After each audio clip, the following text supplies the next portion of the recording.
What is up? It's Whitney, bro.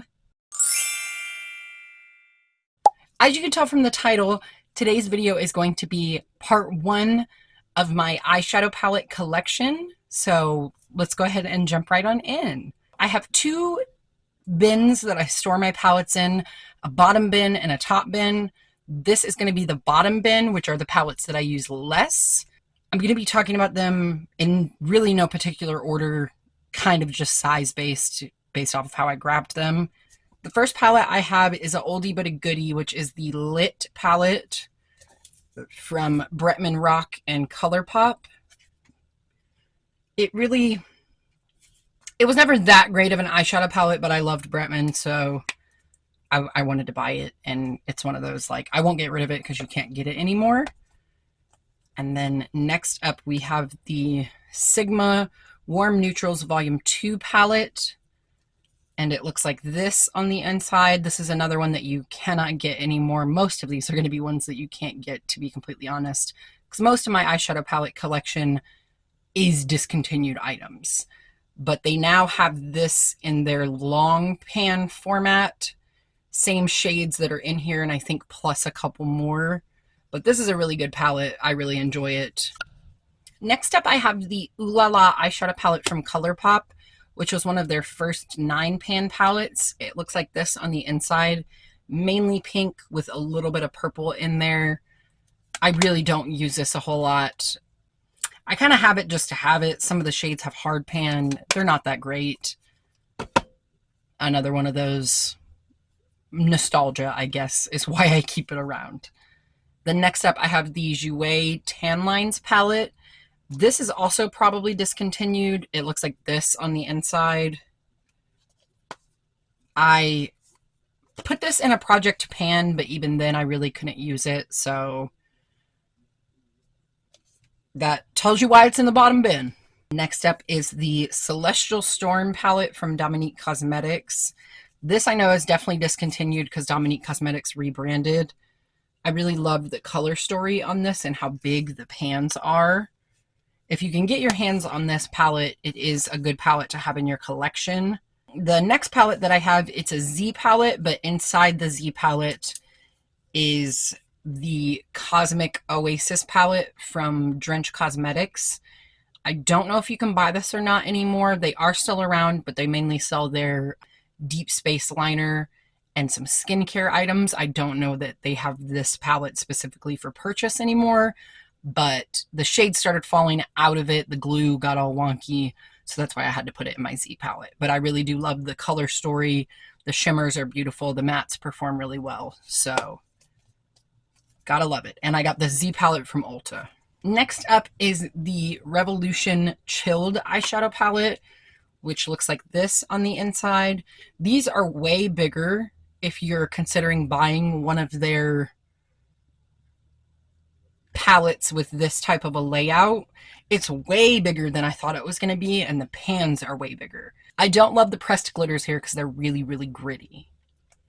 Next up is the Afrique palette from Juvia's Place. I do believe this is also discontinued. This is what the color story looks like on the inside. Beautiful shimmers, really pretty mattes. Overall, great formula. They have great formulas, but I don't care for them as a brand. I'll probably do a Talking Shit with Wit to go into more detail about that. Next up is the Nabla Secret palette. This one you can still get, at least last time I checked, on Ulta, and this is what the color story looks like. I find myself gravitating towards this one more in the winter, so I do think as the holiday season approaches, I'll be more prone to using this one. And next up is a collab palette, but it's actually a collaboration between two brands. And this was the Midas Cosmetics and Drench Cosmetics Genesis palette. And it looks like this. It was dedicated to Black women, which I don't know if you can tell from the art on the front of the cover. And it has a mirror as well. Looks like this on the inside. Really beautiful neutrals, some pops of blues, purple. Really a beautiful palette, but you cannot get it anymore. Next up is the, what is this called?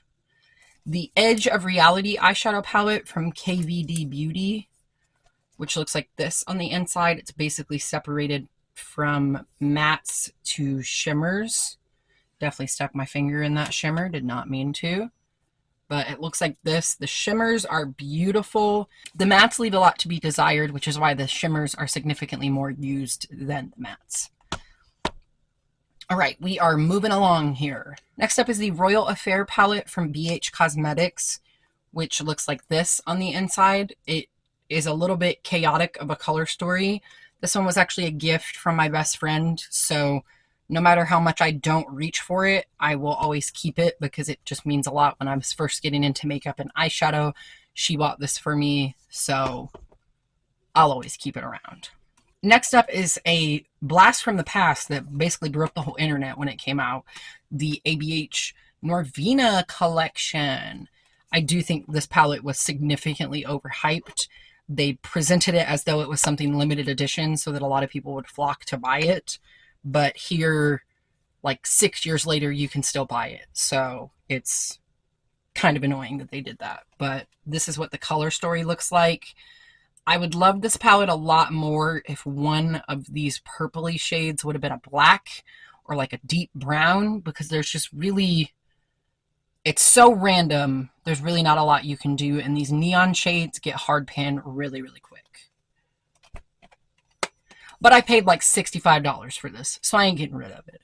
Next up is the Dramatique Boutique No More Nudes eyeshadow palette, which looks like this on the inside. If I can even, it looks like this on the inside. This is discontinued. I don't know if there's other reasons why it was discontinued, but there's a shade in here named Jen, which I know they don't fuck with her no more. This was Paige Petty's brand. I think she still has it, but I think it's kind of on like hiatus right now. But I like the formula of the mattes and the shimmers, but I'm not a fan of the glitters for the same reason as the Revolution. They're just really gritty and unpleasant to use. We are down to the last few palettes of my bottom bin, and don't take just because they're in the bottom bin, it's not like I hate them. I just use the palettes in my top bin more often, which is why these are in the bottom bin. So next up is the Tropical Twilight palette from Tammy X Revolution, and it looks like this on the inside. The mattes, stunning. Shimmers are okay. The glitters, again, Revolution needs to go back to the drawing board because they're just a gritty mess. But I wanted to support my girl Tammy, so I got that and the face palette.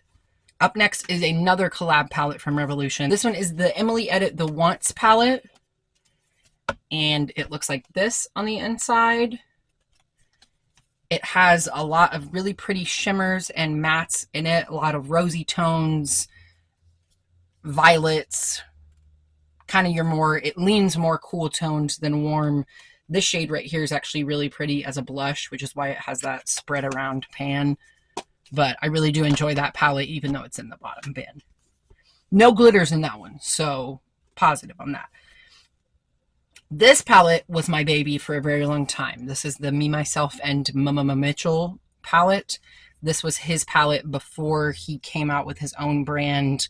This was the collab with Beauty Bay, and it comes with a mirror insert to divide the two sides, but then it looks like this. That's one side, and then this is the other side. Gorgeous, well-loved, well-used eyeshadow palette. Honestly, I still use it to this day. It's old as hell, but if it ain't broke, don't fix it. And it's magnetized, so it goes right in the palette with no issues and stays right in the middle. Last but not least for last but not least for the bottom bin is my NYX and Sabrina Chilling Adventures of Sabrina palette that looks like this on the inside. The other side is kind of like spell books and stuff about kind of the show. It's like cutesy stuff about each shade and spells that you can create with the shades. I really like this palette. I use these three a ton. I wish they would come out with those as singles so I don't have to get this big palette out every time. But either way, that is going to be it for part 1 of my eyeshadow palette collection. I hope that you enjoyed. If you liked this video, give it a big thumbs up. Part 2 is coming, and I will see you guys in my next video. Bye!